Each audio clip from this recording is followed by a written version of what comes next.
শুনেছি স্বামী স্ত্রী জান্নাতি হলে তাদের একসাথে রাখা হবে, কিন্তু কারো যদি দুইজন স্বামী থাকে তারা দুইজনে জান্নাতি হয়, তাহলে সেই স্ত্রী কাকে পাবে? আমি 6 তলা ফ্ল্যাটে বাসা ভাড়া থাকি। মাঝে মধ্যে আমার রাতের গোসলের প্রয়োজন হয়, কিন্তু আমার ফ্ল্যাটে পানি থাকে না, এর কারণে গোসলও করতে পারি না, আর ফজরের নামাজও পড়তে পারি না। সবসময় না, মাঝে মধ্যে এমন হয়। এমন অবস্থায় আমার করণীয় কি? করোনা ছেলেকে সমাধান দিলে উপকৃত হব।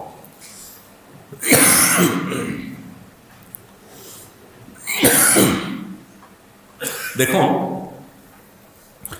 ঢাকা শহরে এরকম হয় যে লাইনে পানি নাই, বাসায় পানি নাই, এরকম হতে পারে। প্রশ্ন হলো, টয়লেটে পানি নাই, আপনার জগে, আপনার বোতলে, আপনার ফিল্টারে, আপনার বাসায় পান করার কোনো পানি কি নাই? কি বলেন? পান করার পানি থাকে না? থাকে। তো পান করার পানি থাকলে সে পানি দিয়ে তো আপনি গোসল করতে পারেন।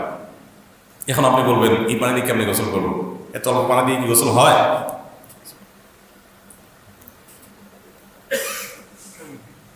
উত্তর হলো হয়। অল্প পানি দিয়ে গোসল, নবী করিম সাল্লাল্লাহু আলাইহি ওয়াসাল্লাম কতটুকু পানি দিয়ে গোসল করতেন? এই বোতলের, পুরা বোতলের পানিও হবে না, এর চেয়ে কম পানি দিয়ে গোসল হয়ে যেত, বা এই পরিমাণ পানি দিয়ে গোসল হয়ে যেত।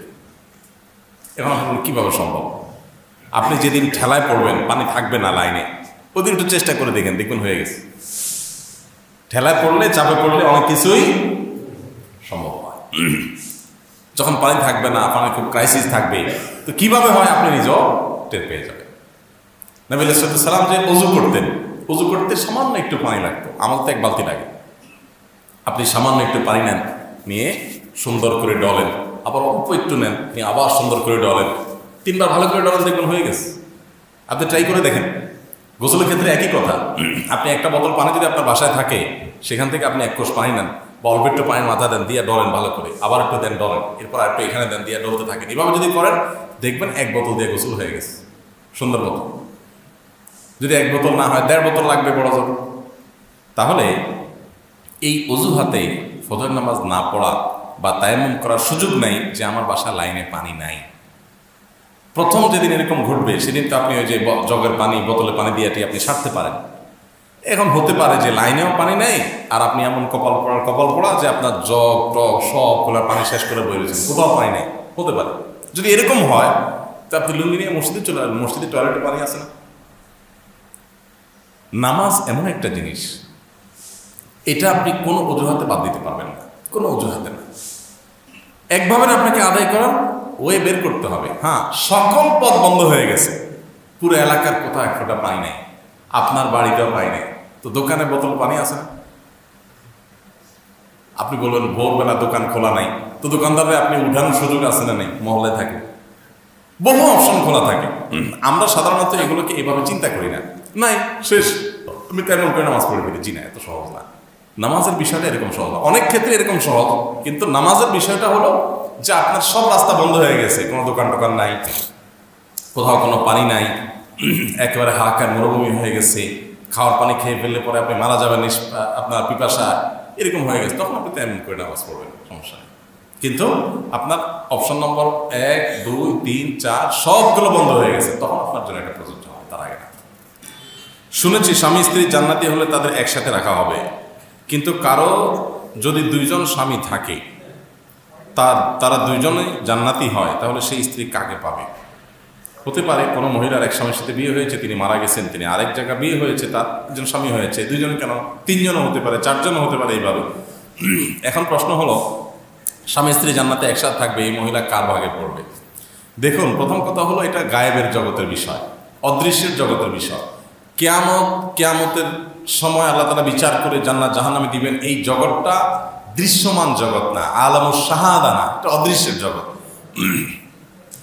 সবসময় মনে রাখতে হবে, অদৃশ্যের জগতের কোনো কিছুই দৃশ্যমান জগতের সাথে তুলনাযোগ্য না। অর্থাৎ দৃশ্যমান জগতের কোনো কিছু দেখে এইটাকে অদৃশ্যের জগতের সাথে মিলাইলেন যে এটা এরকম হবে, সেরকম মনে করার কোনো কারণ নাই। আমরা দুইটার মধ্যে পার্থক্য না করার কারণে অনেক সময় ভুল বুঝি।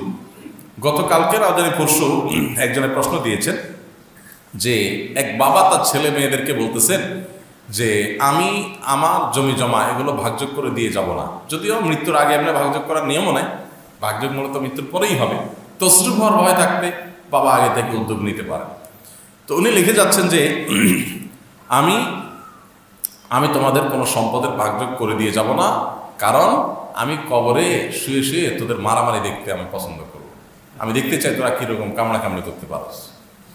তা আমি প্রশ্ন পড়ে তারপর বললাম, এই যে মুরব্বী এই কথাটা বলছেন, উনি মনে করছেন কবর এটা বোধহয় কোনো পিকনিক স্পট। কবরের জগৎটাকে উনি হয়তো কোনো আপনার রিফ্রেশমেন্ট সেন্টার অথবা আপনার কোনো পিকনিক স্পট অথবা এই জাতীয় কোনো রিসোর্ট মনে করছেন। এই জন্য উনি ওখানে বসে বসে ফুর্তি দেখবেন। উনি নিজে গুরুজের পিছনে যে দৌড়ের উপরে থাকবেন কিনা সে আশঙ্কা যে জোরালোভাবে আছে, এই সম্পর্কে ধারণা না থাকার কারণে এরকম অজ্ঞতাসুলভ মন্তব্য তিনি করেছেন। তো অদৃশ্যের জগৎকে আমরা আমাদের সাধারণ জগতের সাথে মিলিয়ে আনার সময় ভুল করে থাকি। আল্লাহ রাব্বুল আলামিন কিয়ামতের ময়দানে আমাদেরকে আমাদের হায়াত, আমাদের বডি, এসব কিছুকে, বিশেষ করে জাহান্নামীদের এক একটা দাঁত হবে উহুদ পাহাড় সম পরিমাণ, এক একটা দাঁত হবে। তাহলে দেহ কত বড় হবে এবং কিভাবে আল্লাহ তাআলা শাস্তি দিবেন। এবং কোরআনে আল্লাহ তাআলা বলেছেন যে দুনিয়াতে যে মানুষের চামড়া থাকবে এটাকে পরিবর্তন করে দিবেন আল্লাহ তাআলা, এই চামড়া থাকবে না। এবং সব কিছু পার্থক্য ভিন্ন রকম থাকবে। আমরা দুনিয়াতে ফল ফসল ভোগ করি, জান্নাতে সেগুলো থাকবে, কিন্তু এই ফরম্যাটে থাকবে না। সেগুলোর স্বাদ সেগুলো কল্পনাও করিনি।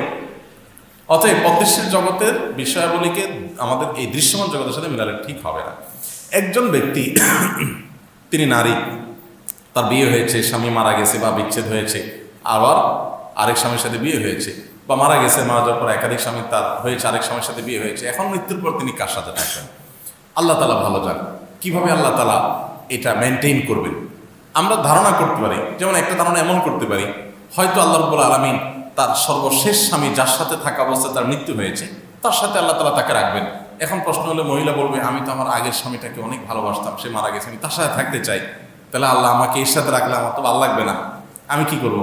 উত্তর হলো, আল্লাহ সুবহানাহু ওয়া তাআলা হয়তো আপনার অন্তর থেকে, আপনার প্রোফাইল থেকে আগের স্বামীকে ডিলিট করে দিবেন। হয়তো আপনার ওইরকম কোনো মানুষের ধারণাই আপনার প্রোফাইলে থাকবে না। আল্লাহ রাব্বুল আলামিন কোরআনে কারীমে বলেছেন যে জান্নাতে মানুষকে প্রবেশ করাবেন, যে আল্লাহ বলেছেন ওয়ানাযা'না মা ফি সুদুরিহিম মিন গিল, মানুষের অন্তরে যে হিংসা বিদ্বেষ সেগুলো ধুয়ে পরিষ্কার করে একদম ক্লিন করে ডিলিট করে তারপর জান্নাতে আল্লাহ তাআলা প্রবেশ করাবেন। তো আপনার প্রোফাইল হয়তো ক্লিন করে আল্লাহ তাআলা আপনাকে জান্নাতে দিবেন। কিভাবে হবে সেটা একমাত্র আল্লাহ তাআলা ভালো জানেন।